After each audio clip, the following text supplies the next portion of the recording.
Bueno, bienvenidos a todos. Bienvenidos a todo el mundo que está utilizando esta mañana de sábado en Colombia, esta tarde de España o del resto de Europa. Bienvenidos a todos. Gracias por compartir vuestro tiempo, por uniros a esta revolución que se está dando y muchas gracias por asistir. Bueno, les presentamos, para el que no ha tenido la oportunidad de seguir otros conversatorios que hemos tenido, otros talleres, les presentamos la idea que llevamos ejerciendo ya durante bastantes sábados. Bueno, la idea es cada sábado hablar de un tema diferente, todos relacionados con la bioconstrucción, con la construcción sostenible. ¿Por qué? Pues se lo voy a contar. Yo soy Iván Puerta, soy la cabeza visible de Construye Diferente y formo parte de una organización más global que se llama Instituto de Construcción Sostenible. Instituto de Construcción Sostenible simplemente es una organización de emprendedores, de empresas, de gente que tiene la misma inquietud, que comparte la misma inquietud. Es la inquietud por una construcción más sostenible, más saludable, que cuide la salud de las personas. Entonces, esta institución es puramente formativa, divulgativa, de conocimientos, de técnicas, de materiales y antes de que sufriéramos toda esta crisis mundial del coronavirus, del COVID-19, pues estamos impartiendo talleres presenciales gracias a todo el mundo, con mucho éxito de participación, con mucha gente interesada, pero una vez se acabó todo esto, pues nos vimos obligados a dar un paso más allá y ofrecer nuestros conocimientos totalmente de una manera altruista, de una manera gratuita al resto de personas vía online. Vía online porque creímos que vamos a llegar a más gente y nuestro mensaje y el mensaje que creemos que es el correcto pues se puede difundir más globalmente. Vale ya de tanta charla, entonces si queréis os presento a nuestro ponente de hoy. Se llama Toño. Bueno, si quieres, Toño, puedes hablar tú mismo y presentarte y hablarnos quién eres, de quién formas parte y empezamos cuando quieras. Listo, Iván, muchas gracias. Bueno, buenos días para todos. Gracias por acompañarnos. Bueno, mi nombre, como lo dijo Iván, es José Antonio Pérez Corrales, como profesión arquitecto de la Universidad Nacional y pues bastante inquieto y enamorado de los temas relacionados con la sostenibilidad. En este momento, pues en esta ocasión vamos a hablar de bioclimática, un poquito de bioclimática muy general, y el objetivo de esta charla es dar a conocer 4 estrategias básicas que podemos aplicar desde nuestra casa, desde nuestra oficina, desde nuestro lugar de trabajo, pues para aplicar la bioclimática, porque muchas veces pues escuchamos de pronto los términos muy técnicos y cuando también es uno de los paradigmas que hay cuando se habla muchas veces de sostenibilidad, muchos tenemos en la cabeza el paradigma de que es costoso, ¿cierto? Entonces vamos a ver en esta charla que realmente no es tan costoso y como lo hablamos hace 8 días con Giovanni, el ponente que nos estuvo acompañando hace 8 días, él decía que, pues, que cuando hablamos de sostenibilidad, pues necesariamente o obligatoriamente tendríamos que hablar de menos costos. Igual pues sabemos que la sostenibilidad involucra pues todos estos aspectos ambientales, sociales y económicos y además el tema en la arquitectura entra el tema del espacio construido. Entonces bueno, bienvenidos, muchas gracias y vamos a arrancar. Bueno, hago parte del Instituto de Construcción Sostenible, nos unimos, amigos, Construye Diferente, como les contaba ahorita Iván, EICON, como Jorge e Isabel, y Lapsus, Laboratorio de Sostenibilidad. yo hago parte de Lapsus y hay otros amigos que han estado uniendo pues en estas charlas y en esta idea del instituto, como Biocasa, que estuvo hace 8 días acompañándonos, Siga con David, eh, desde la geometría aplicada a la arquitectura. Listo, bueno, vamos a arrancar entonces, voy a compartir aquí pantalla e iniciamos de una.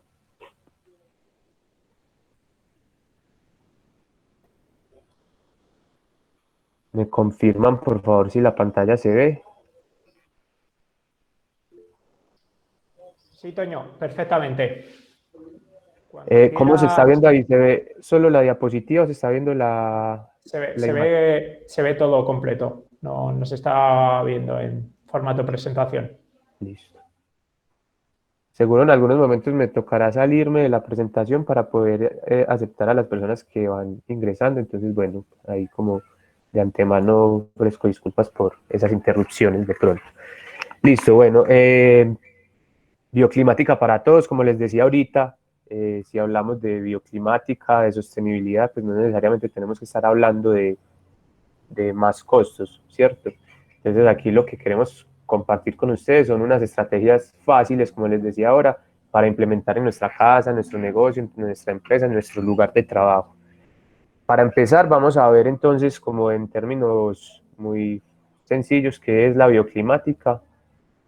Aquí hay un videito como que lo resume. Entonces hablamos que la arquitectura bioclimática, no sé si se alcanza a ver, la arquitectura bioclimática aplicada a la arquitectura consiste en el diseño de edificios aprovechando los recursos naturales que tenemos, como el sol, la luz, la vegetación, con el objetivo de disminuir esos impactos ambientales que se generan en el entorno.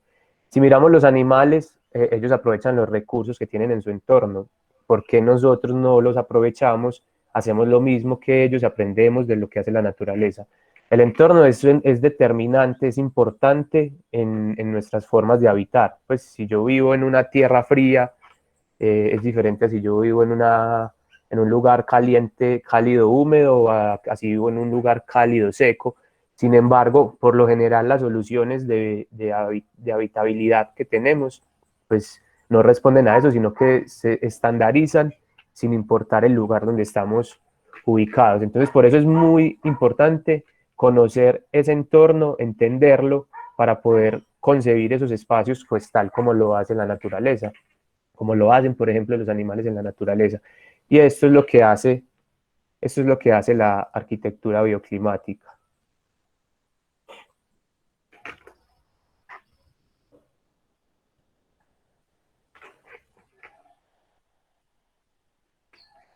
Listo, entonces nosotros, o la naturaleza, nuestro entorno, nos ofrece un montón de cosas, de recursos que pues son posibles, son potencialmente utilizables por nosotros y que pues obviamente son aprovechables y siempre manteniendo pues ese equilibrio y ese respeto igual por ese entorno.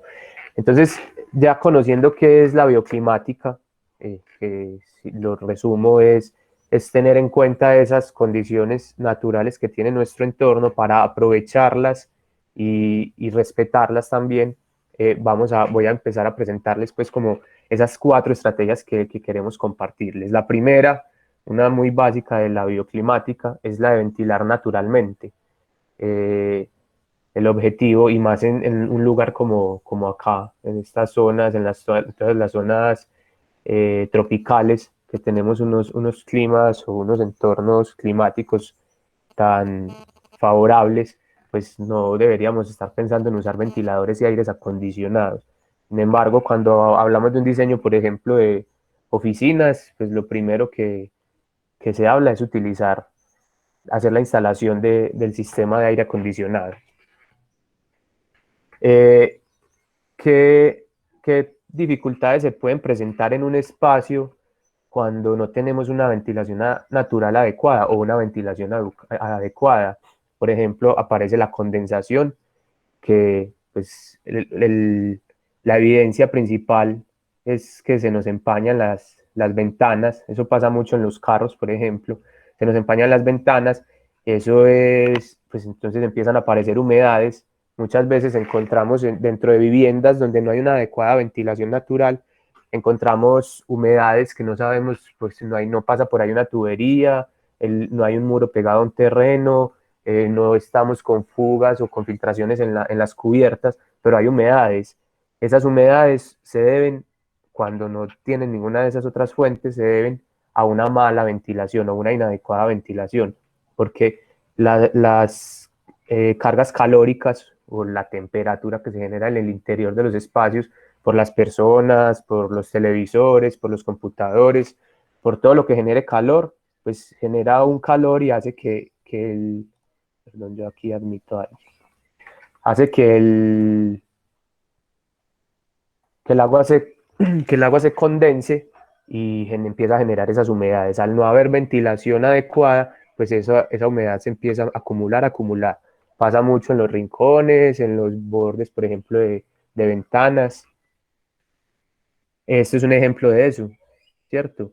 Entonces uno podría pensar que es que la terraza tiene una filtración, posiblemente, pero en este caso, bueno, estas son fotos que hemos tomado en algunos proyectos que hemos acompañado y estas humedades, pues arriba no hay una forma de que la terraza genere filtraciones, pero hay humedad, no hay tuberías en ese punto y había humedad. Finalmente, a la conclusión que llegamos es que esa humedad, bueno, estaba debiéndose principalmente a que no había una buena ventilación en el espacio. Por ejemplo, entonces esa humedad empieza a generar corrosión también y eso conlleva, por ejemplo, a los temas de insalubridad. En las zonas periféricas pasa mucho, por ejemplo, que queremos tapar el patio para adicionar una habitación. Entonces queremos aumentar el área construida de la vivienda y sacrificamos el patio donde nos permite tener ese flujo de ventilación y cerramos toda la ventilación de la vivienda y empiezan a aparecer esas dificultades, eh, en este caso, por ejemplo, de salud con los niños, porque no hay un aire adecuado para respirar. Lo que hace la ventilación natural es eliminar el aire viciado o el aire que está contaminado, ese dióxido de carbono que nosotros ya emitimos y renueva el aire que hay por un aire pues, más fresco. Entonces, el viento es aire en movimiento, así como pues el agua, por ejemplo, cuando hacemos análisis de ventilación natural, pues se aplican las leyes de la mecánica de fluidos, los principios de la mecánica de fluidos, porque el viento es un fluido, solo que no es un fluido líquido, ¿cierto? Es un fluido, no es un fluido líquido. Entonces, el viento, que es aire en movimiento, nos genera una sensación de frescura cuando tenemos calor y, como les decía ahorita, elimina ese aire viciado dentro de los espacios. Entonces es muy importante garantizar velocidades de viento o velocidades de aire al interior de los espacios. Obviamente deben ser moderadas, ¿cierto? Y depende también de los usos que tenga el espacio. Como les decía ahora, en las zonas tropicales es muy, muy, muy probable que la mayoría de espacios los podamos tener con ventilación natural.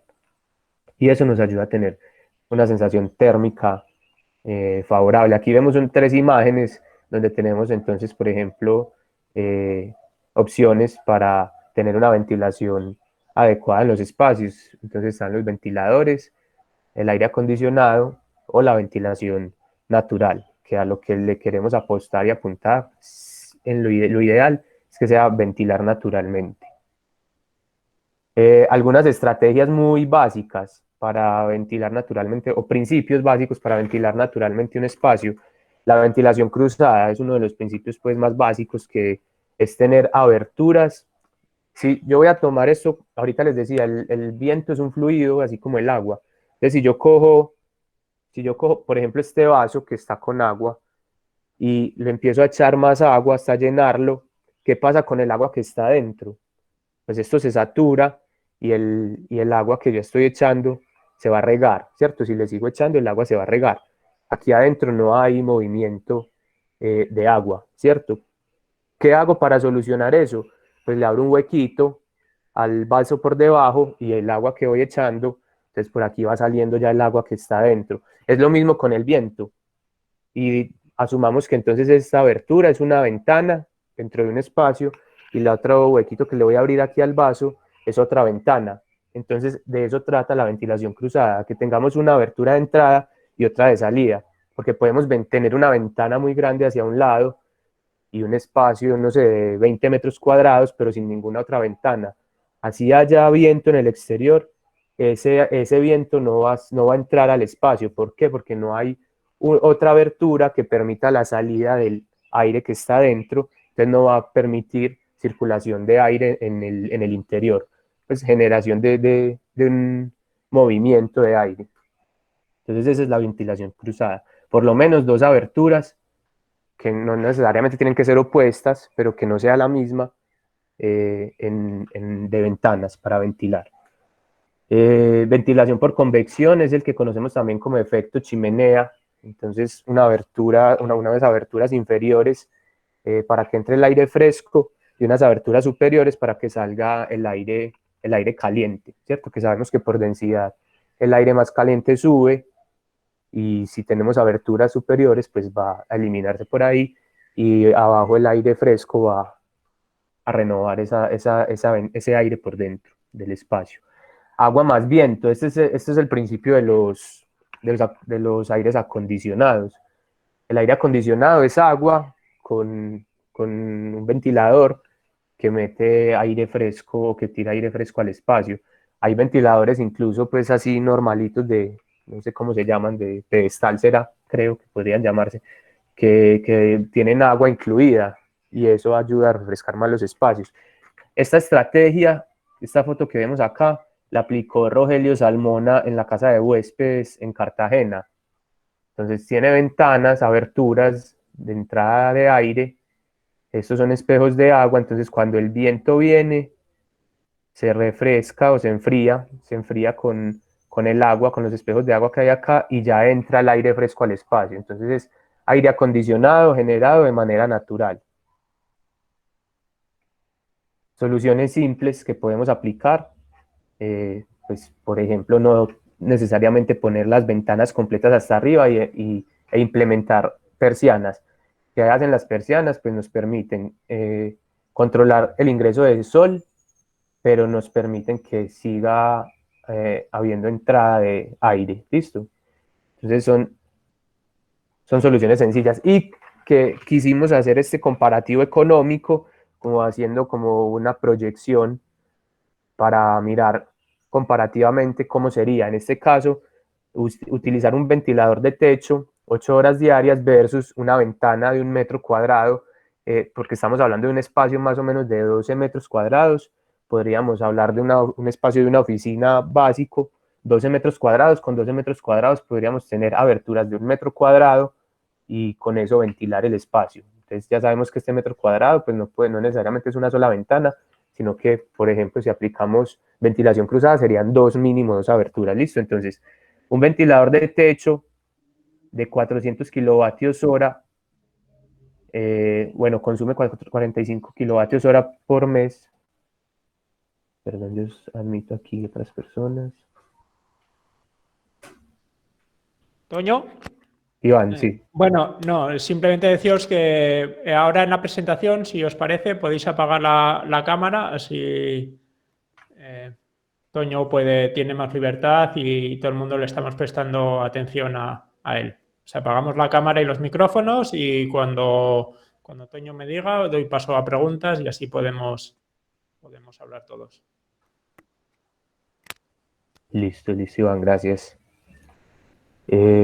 Bueno, listo, entonces estamos hablando del comparativo. Un ventilador de techo usándolo 8 horas diarias para generar circulación de aire en un espacio aproximadamente de 12 metros cuadrados. Un ventilador de techo con estas características está alrededor de 270.000 pesos. Un metro cuadrado de ventana puede estar alrededor de 250.000 pesos.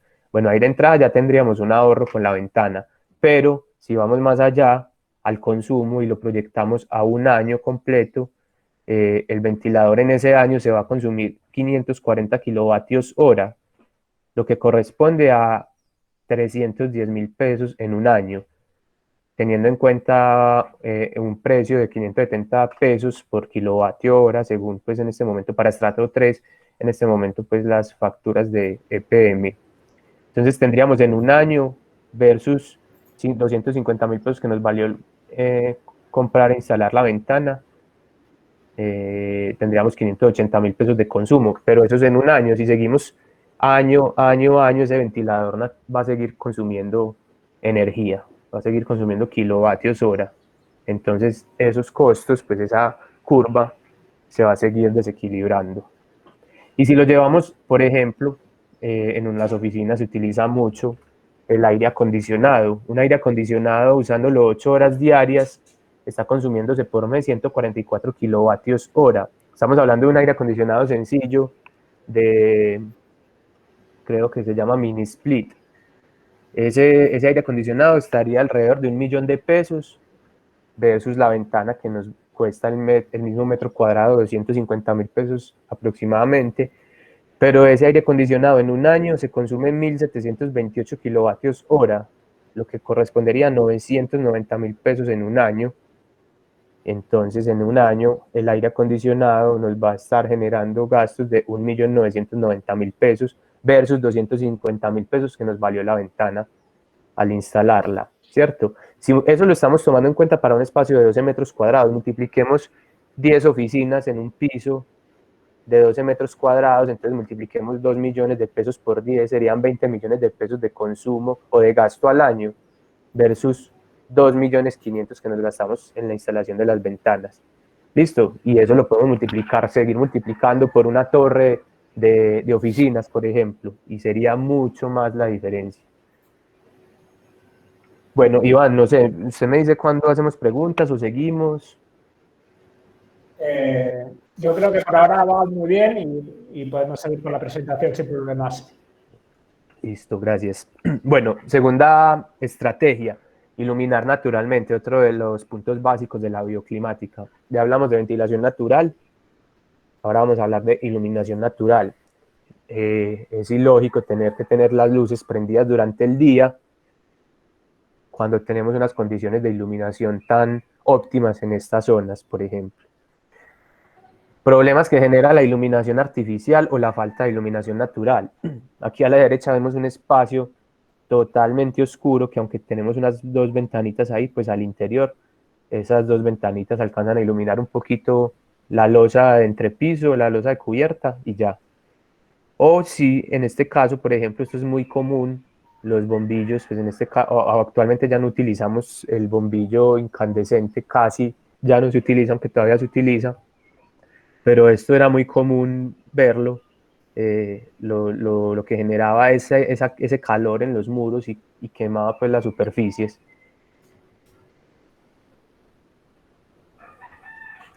Listo, entonces, ¿qué beneficios hay de usar la? Bueno, hay muchos, pero entre los más destacados de utilizar o de implementar iluminación natural. El primero, pues estamos reduciendo el consumo energético. Miremos este espacio, por ejemplo, de oficinas que hay acá, pues tan agradable, trabajando con ventilación, con iluminación natural y seguramente no tenemos que prender las luces durante el día. Los espacios lucen más amplios y algo muy importante y que pues hay ya estudios incluso comprobados, se mejora la productividad de las personas con la iluminación natural y el estado de ánimo. Algunas soluciones simples, aquí vemos ejemplos de diferentes ubicaciones de aberturas para ingreso de iluminación natural, puede ser iluminación o luz directa o luz indirecta, pues ya depende de las estrategias que utilicemos. Y aquí vemos, por ejemplo, pues vemos aquí en el azulito del piso o en el blanquito de la pared, como las zonas que se están iluminando con las diferentes aberturas. Soluciones simples para implementar nosotros: iluminación encubierta, lo que llamamos tragaluces, ¿cierto? Las ventanas comunes en los espacios. Esto es un apartamento sencillo, normal, pero con una buena iluminación. Yo creo que esto empieza a verse un poquito raro actualmente porque ya no tenemos, o bueno, no tenemos muchos espacios con buena iluminación. Y hacemos lo mismo que hicimos con la ventilación natural. Vamos a hacer un comparativo. Entonces hacemos un comparativo con 4 bombillos para el mismo espacio que hablábamos ahorita, 4 bombillos usándolos 5 horas diarias. Estamos diciendo que 5 horas diarias porque pues solo estamos hablando como del uso diurno. Vamos a usar bombillos fluorescentes de 20 vatios que más o menos en potencia equivaldría a un bombillo de 100 incandescente, de los viejitos que conocemos. Y ese bombillo cada uno consume 3 kilovatios hora al mes, versus lo mismo, la misma ventana de ahorita, la misma ventana que teníamos para ventilación nos puede funcionar para iluminación. Entonces, tenemos que esos 4 bombillos nos cuestan 30.000 pesos, pues versus la ventana 250.000 pesos, ahí empezamos a ver como un desequilibrio. Pero esos bombillos van a consumir luz. Obviamente, pues al ser bombillos fluorescentes tienen un consumo bajo y si son LED tienen un consumo todavía más bajo, aunque pues valdrían más también. Pero pues, tomamos los fluorescentes que son los más comunes y que conseguimos de hecho pues en las tiendas normalmente. Esos 4 bombillos están consumiendo 144 kilovatios hora al año, lo que daría 82.000 pesos de consumo anual de energía. Y al tener en ese año, sumar lo que nos valieron los bombillos con los kilovatios hora, pues tendríamos 112.000 pesos al año con los 4 bombillos, la ventana 250.000 pesos. Ahí vemos que estamos más bajitos, pero entonces hay varias cosas. Los bombillos tienen una vida útil y hay que renovarlos en algún momento. Eso es por un lado. Y por el otro lado, este consumo es en un año. Si lo seguimos multiplicando por años, pues esto va a empezar a crecer igual, mientras que la ventana va a seguir igual, ¿cierto? El mismo precio, el mismo costo que tuvimos cuando la instalamos inicialmente.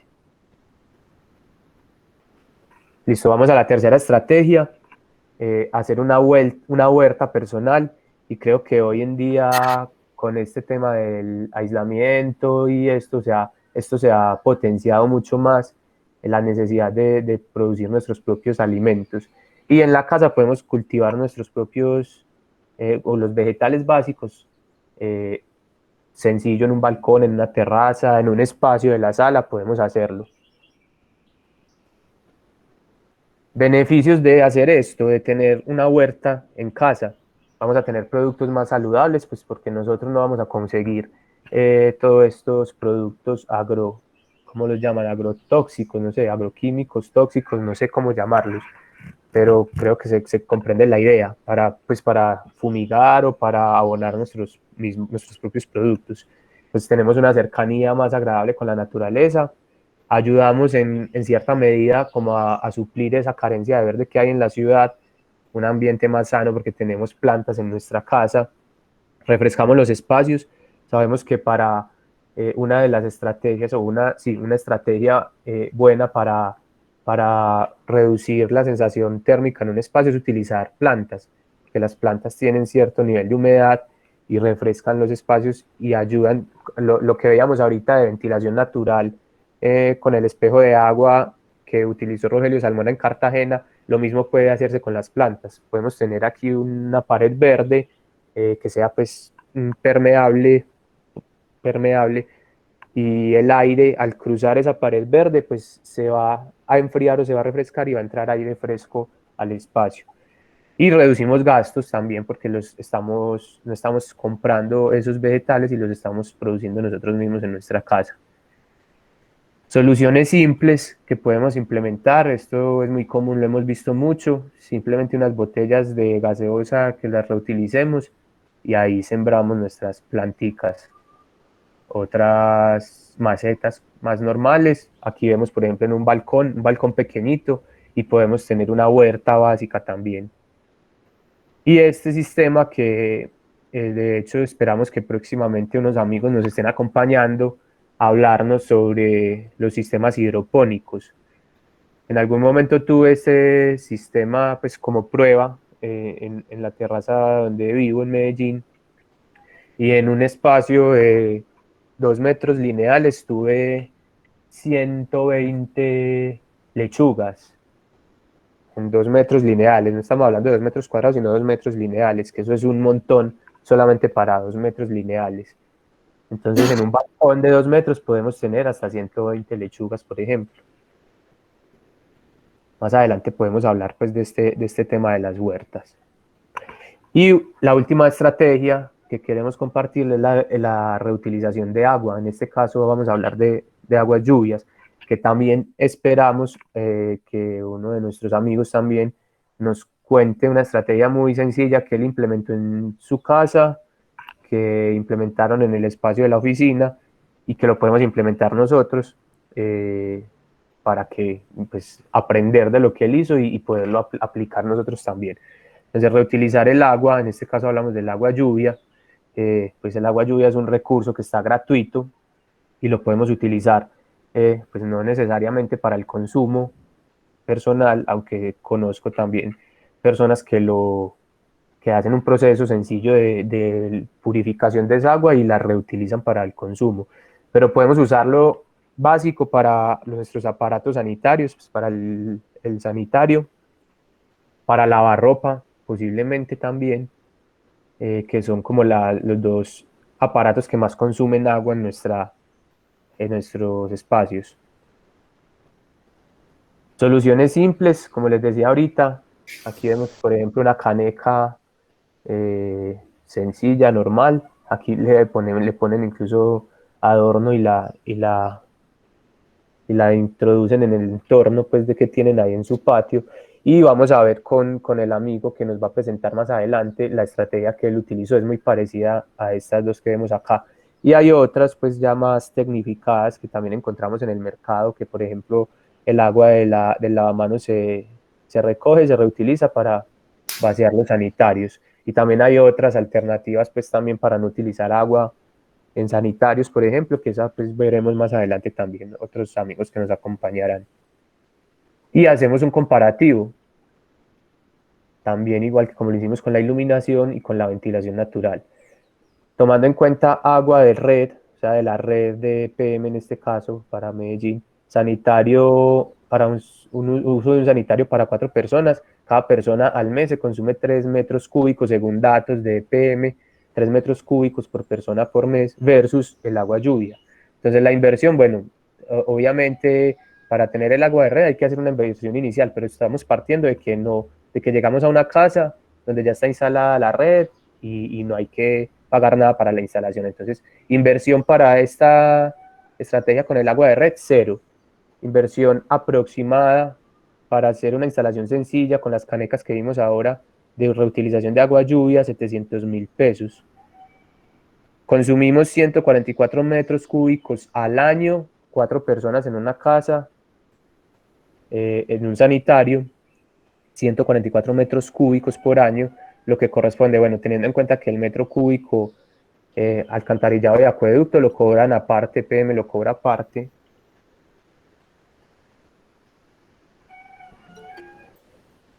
Perdón que estoy aquí admitiendo otras personas. Listo, teniendo en cuenta que acueducto y alcantarillado en el PM es cobrado aparte, 2.500, 2.300 algo para estrato 3, creo que es el alcantarillado, y 2.700 el acueducto, entonces lo promediamos pues y los multiplicamos obviamente por 2 porque es acueducto y alcantarillado, y eso nos da 720.000 pesos en un año. Total de gastos en ese año con ese sanitario, 720.000 pesos versus los mismos 700.000 pesos del sistema de aguas lluvias. Este sistema queda ahí, pero el agua de la red la seguimos consumiendo, o sea que a los 2 años sería el doble, 1.400.000 versus 700 y así sucesivamente, como veíamos ahorita, con la iluminación natural y la ventilación natural. Entonces, como vemos, pues y con los ejemplos que pusimos, son ejemplos tomando datos reales de EPM, tomando datos reales de costos para estas otras estrategias alternativas que planteábamos. Como vemos, si hablamos, en este caso hoy hablamos de bioclimática, de aplicar bioclimática básica y sencilla y de aplicar sostenibilidad en nuestra casa, en nuestra oficina, en nuestra empresa. Y como vemos, en ninguna parte los costos los tenemos mucho más elevados que hablar del sistema convencional, ¿cierto? Entonces, con esto queremos mostrar que sostenibilidad, bioclimática, bioconstrucción, no necesariamente o no necesariamente no es más costoso que hablar de un sistema convencional como muchos lo tenemos en la cabeza ese paradigma. Y que es fácil, es sencillo y solamente es tomar la iniciativa y empezar desde nosotros mismos a aplicar estas estrategias. No podemos esperar a que el gobierno sea el que por norma o por ley diga usted está obligado a hacer esto. De hecho, ya hace 2 años creo que fue que se estipuló el decreto que las nuevas edificaciones tenían que involucrar estrategias de ahorro de agua y de energía. Y curaduría, pues ahí ya el formato único nacional en curaduría ya dice que se involucra esas estrategias y pues uno simplemente pone sí y ya, y no hay ni una vigilancia, no hay un control, o sea que finalmente si el gobierno lo hace, pues tampoco es tan vigilado. Entonces, la sostenibilidad y aplicar estas estrategias está solo en nuestras manos. Bueno, espero yo admito aquí otras personas, perdón. Listo, eso es lo que quería compartirles. Si tenemos preguntas, pues entonces, bienvenidos. Dudas, aportes también, porque sé que aquí hay personas también que trabajan con la sostenibilidad, con bioconstrucción, con bioclimática. Bienvenidos también todos esos aportes. Muchas gracias. Bueno, muchas gracias, Toño, por la presentación. Yo creo que las cuatro estrategias que has presentado son fácilmente aplicables y cualquier persona, aunque viva en el centro de Medellín, aunque viva en el centro de cualquier ciudad del mundo, eh, puede aprovecharlas y puede implementarlas desde el minuto uno. Y siempre también me gustaría decir que en el tema de la ventilación e iluminación, siempre cuando estamos buscando un apartamento o un lugar donde vivir, siempre tenemos que buscar que cumplan esas condiciones. Hay que obligarles a los constructores, a la gente a los arquitectos, a la gente que está haciendo los pisos y los lugares para vivir, pues que doten a los mismos de buena ventilación natural, de buena iluminación y porque son estrategias climáticas que son fundamentales. Entonces, bueno, muy buena tu aporte. Si quieres te puedo hacer alguna pregunta que ha ido llegando por ahí en el chat y en Facebook, a ver qué opinas. ¿De acuerdo, Toño? Listo, listo, Iván, hágale. Ok. Bueno, Nubia nos pregunta al principio del todo, nos está hablando del aire con la humedad y dice que cómo se puede mitigar el aire con humedad porque el aire acondicionado se usa por ese tema. O sea, un aire húmedo, ¿cómo podemos solventarlo dentro de nuestra casa?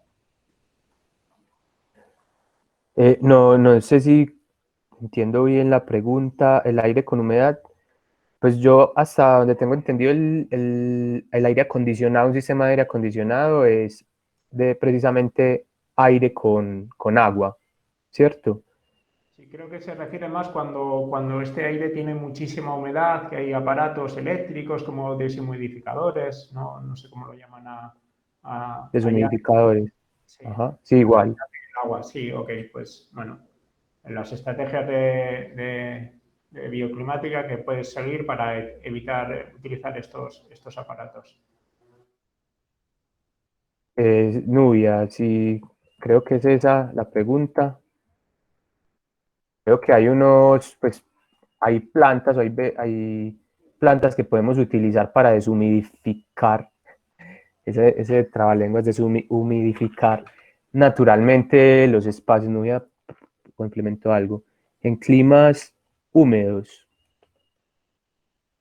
en climas húmedos, sí, podemos utilizar deshumidificadores naturales, ¿cierto?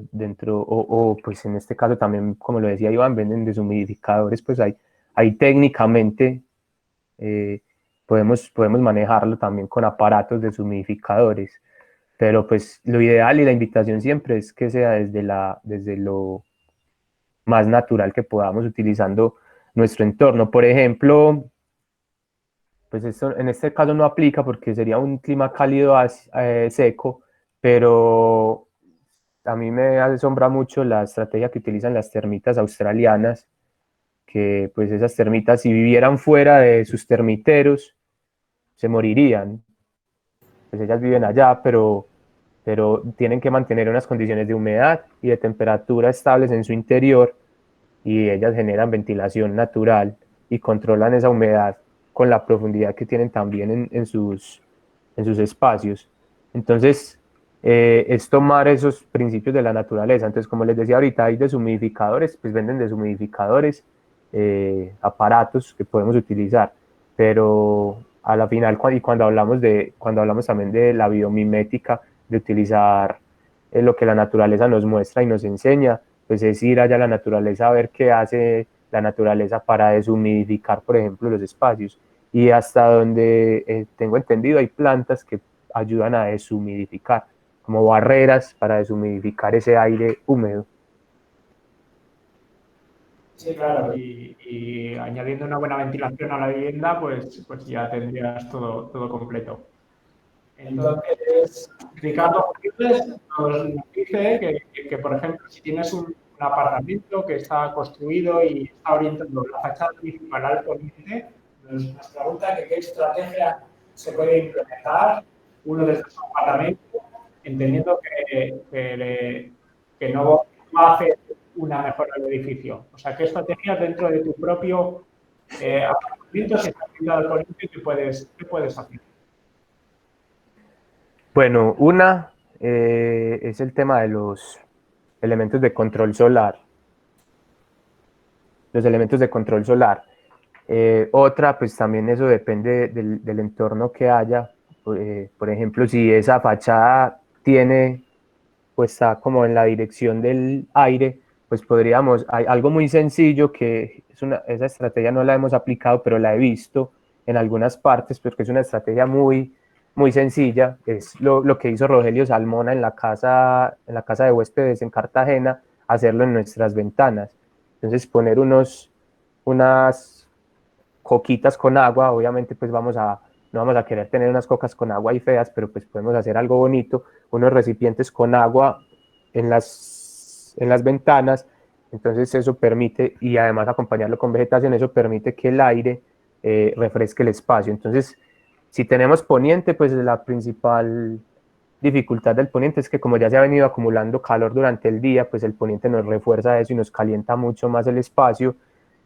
Si tenemos una buena ventilación, pues eso nos va a ayudar a reducir esa sensación térmica o a tener una sensación térmica más confortable.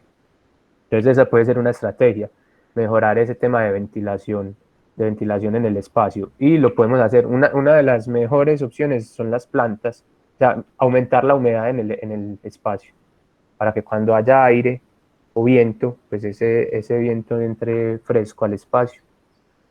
Puede ser una opción sencilla. Ok, muy bien, perfecto.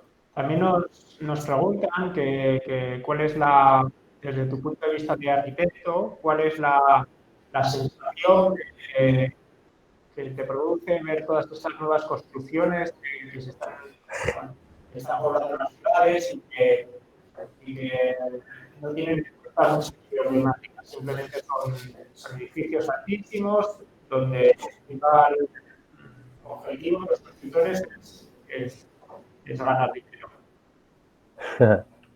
No, yo por ahí tengo, de hecho, en la página del Lapsus un video un poquito crítico a ese tema.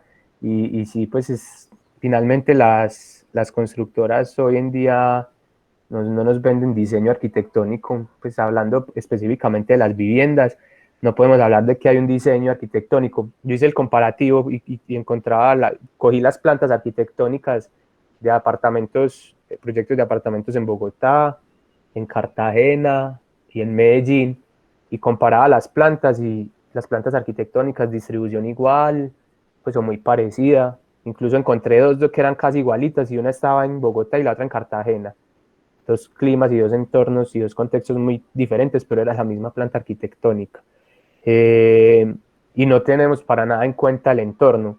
Recuerdo también en Medellín hace como 3 años vi un proyecto, no voy a mencionar el nombre, pero era por allá arriba en el Alto de las Palmas. Es un proyecto para personas de edad, se llama Bienestar. Entonces es muy charro que, ya dije el nombre, es muy charro porque se llama Bienestar, pero tiene toda una fachada vidriada hacia el occidente y es para personas de edad avanzada. Entonces es Bienestar, se llama el proyecto porque es para las personas de edad avanzada, pero tiene toda una fachada vidriada donde entonces uno se va a sentar en la tarde a ver la ciudad, va a ver el sol que le va a dar en los ojos y a morirse el calor ahí en ese espacio. Entonces sí será que es Bienestar, no sé. Entonces sí, tengo mis reservas con las nuevas construcciones. Sé que hay arquitectos y que hay mucha gente que está eh, tratando de hacer cosas diferentes y pues hemos compartido incluso ahí pues en nuestras redes ejemplos, muchos ejemplos en Europa. Hay unos proyectos, por ejemplo, VR Ingels tiene proyectos muy interesantes donde aplica todos esos principios de la naturaleza a sus construcciones. Y nosotros creemos, no tenemos esperanza, es ya que creemos que la construcción va hacia un lado diferente y vamos por el camino que es, ¿cierto? Vamos por el camino adecuado.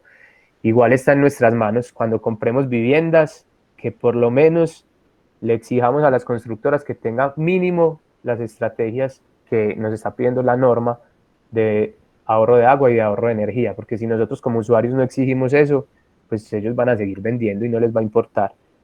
Si nosotros les exigimos, pues ellos van a tener que cambiar sus estrategias, eh, porque nosotros somos los que les metemos la plata allá. Muy bien. Pues yo creo que ha quedado claro y todas las personas que estamos aquí vamos por el mismo camino. Y lo importante que me parece muy reseñable de tu presentación es que son todo técnicas pasivas que no necesitan electricidad, no necesitan nada para que funcionen y todos las podemos llevar a cabo. No sé si quieres añadir algo más, Toño. No, agradecer a todos pues por acompañarnos este rato. Este video igual para las personas que no alcanzaron a estar acompañándonos, pues vamos a compartirlo en las redes, en YouTube, en Facebook, para que quede pues ahí la información permanente para cuando quieran volver a consultarla o compartirla con sus amigos y conocidos. Muchas gracias por acompañarnos. Muchas gracias, Toño. Y estamos aquí dispuestos a contestar alguna pregunta si surge en el futuro y por favor síganos y compartan nuestro trabajo. Chao. Listo, muchas gracias, Iván. Hasta luego, muchas gracias a todos.